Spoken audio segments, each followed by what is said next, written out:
تو ہم یہ کہتے ہیں کہ اے ہمارے مرشد ہمیں مرید کر لیجئے، لیکن فخر کرو شاہ جی میاں سرکار پہ کہ شاہ جی میاں سرکار نے کبھی سیدنا احمد علی شاہ میاں حضور سے نہیں کہا کہ آپ مجھے کا مرید کر لیجئے، بلکہ شاہ جی میاں کو اللہ رب العزت نے وہ مقام عطا فرمایا تھا کہ حضرت سیدنا شاہ احمد علی میاں حضور یہ کہا کرتے تھے کہ اے شاہ جی میاں تم میرے مرید، بے شک بے شک۔ اور جب سرکار شاہ جی محمد شیر میاں رضی اللہ تعالیٰ عنہ مرید ہو گئے حضرت سیدنا شاہ احمد علی میاں حضور کو، تو پھر اللہ رب العزت نے حضرت سیدنا احمد علی شاہ میاں حضور کے ذریعے آپ کو ایک تہمت عطا فرمایا۔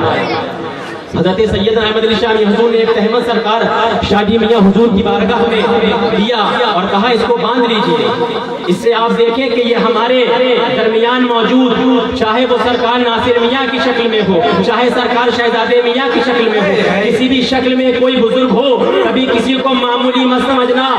سرکار شاہ جی میاں حضور کو حضرت سیدنا احمد علی شاہ میاں حضور نے اپنا بندہ ہوا تہمت دیا تھا، تو سرکار شاہ جی میاں فرماتے ہیں کہ جیسے ہی میں نے اس تہمت کو باندھا تھا تو لگاتار 8 دن تک نبی کریم صلی اللہ علیہ وسلم کا دیدار واہ واہ واہ، بے شک، سبحان اللہ سبحان اللہ، زندہ باد زندہ باد۔ جن کے اللہ رب العزت نے تہمتوں پہ یہ قوت رکھی ہو، ان کے جسمان عالی کا عالم کیا ہوگا جب ان کے گدا بھر دیتے ہیں۔ شاہان زمانہ کی جھولی محتاج کا جب یہ عالم ہے تو مختار کا عالم کیا ہوگا۔